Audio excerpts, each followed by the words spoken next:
In about 10 seconds, you're going to touch your own nose and feel two of them. I mean that literally. And it takes one hand and 5 seconds. So do it with me right now. Hold up either hand.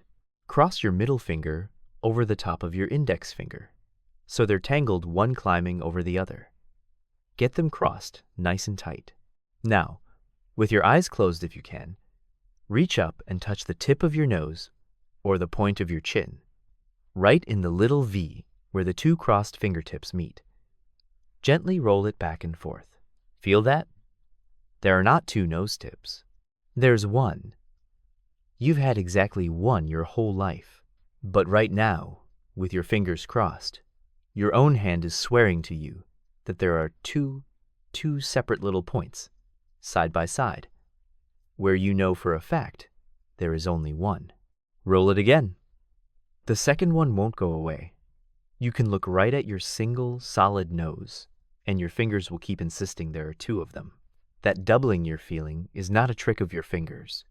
It is a 2,000-year-old glitch sitting in the deepest, most trusted part of your mind. And once you understand what it's actually doing, you are going to look at the one sense you thought could never lie to you a little differently. What you just did has a name. It's called the Aristotle illusion. And yes, that Aristotle. This is one of the oldest recorded illusions in all of human history. More than 2,000 years ago, the Greek philosopher noticed that if you cross two fingers and roll a single small object between them, a pea, a bead, the tip of your own nose, you feel two objects instead of one. He wrote it down. And people have been crossing their fingers and feeling doubled ever since. Sit with that for a second. Empires have risen and fallen. Whole languages have been born and have died. And this one tiny, stupid, perfectly reliable bug in the human body has been sitting there the entire time, working on almost everyone, exactly the way it worked on a philosopher standing in ancient Greece. And like the best of these, knowing the secret does not switch it off. You can understand precisely why it happens. You can say out loud, "There is only one nose," and your crossed fingers will still hand you two. So, let me show you why you can't beat it. Here's the single idea that explains all of it. Somewhere in your brain there is a map of your own body. Every patch of skin has an address on that map. This is my fingertip. This is my elbow. This is the outer edge of my index finger. When something touches you, the signal travels up to that map, and the map is what tells you where you were touched and how many things are touching you. Now, that map was built on an assumption, one so basic your brain has never once questioned it. For your entire life, the outer side of your index finger and the outer side of your middle finger have faced away from each other. Hold your fingers straight, and you can see it, those two outer surfaces point off in different directions. In the whole history of your body, they have almost never touched the same single object at the same time. Why would they? They point apart. So your brain quietly built itself a rule, deep and silent and absolute. If the outside of this finger and the outside of that finger are both being touched, it must be two different things touching them. It has to be. Those surfaces don't share objects. And then you cross your fingers. Suddenly, those two outer surfaces are pressed right up against each other, both touching the exact same single nose. One object. Two, this must be separate surfaces. And your brain, holding reality in one hand and a lifetime of assumption in the other, trusts the assumption. It runs the math the only way it knows how, and it hands you the answer with total confidence. Two objects. Even though you can see there is one. Even though you know there is one. There's a strip of your brain, running roughly over the top of your head, called the somatosensory cortex. And it holds this body map laid out, in order a neat little zone for each part of you. The illusion happens because crossing your fingers scrambles the real world without scrambling the map. The wiring still reports your fingers as uncrossed. So the map does exactly the job it was built to do, and it gets the answer exactly wrong.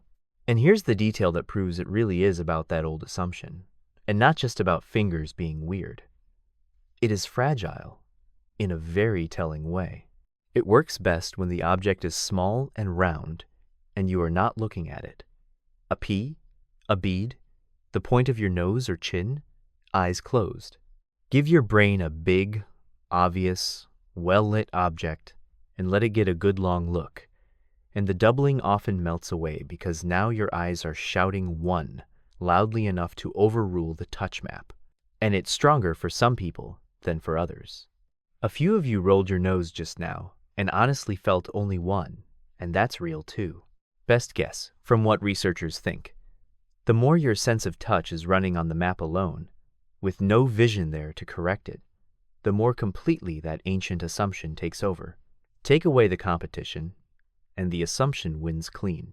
And this is the part I actually want you to sit with, because it lands somewhere uncomfortable. Think about what touch means to you. When you can't quite believe something, what do? You reach out and touch it. Pinch me.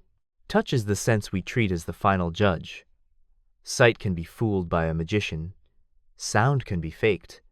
But touch? Touch is where we go to find out what is really solidly there. Touch is practically our word for reality itself. We say a story has the ring of truth, but we say we can feel the truth of a thing. And here you are, with one hand in 5 seconds, catching that ultimate reality check sense telling you a flat, confident lie. Not because your fingers malfunction, they are sending perfect signals. It's lying because the thing that does the feeling was never your skin. It's a map in your head, built out of assumptions, guessing at the world from old rules. You don't feel your nose. You feel your brain's best model of your nose. And the moment reality steps outside the model doesn't panic, and it doesn't flag an error. It just calmly, confidently hands you a second nose. So the next time you touch something, to be sure it's real, a wall, a table, someone's hand, sit with this. You have never once touched the world directly. Every solid, certain, undeniable thing you have ever felt came to you pre-chewed, through a map that runs on assumptions you never agreed to and can't switch off. Cross 2 fingers, and it shows its hand. So that second nose wasn't a malfunction. It was your own mind, caught being honest about how it actually works, fast, confident, and quietly making things up to fill in the gaps. Now I want to hear from you. First, the simple one. Did you feel 2, or are you one of the people it barely touched? Tell me down in the comments and tell me what you rolled. Nose, chin, a pea. And then the bigger one. What is the thing you reach for when you need to know something is real? The sense, the check, the pinch me you trust the most? Because whatever it is, it's a map too. I read these. And if you like this catching your own mind in the act, these small, strange, testable things it does behind your back, subscribe and stick around.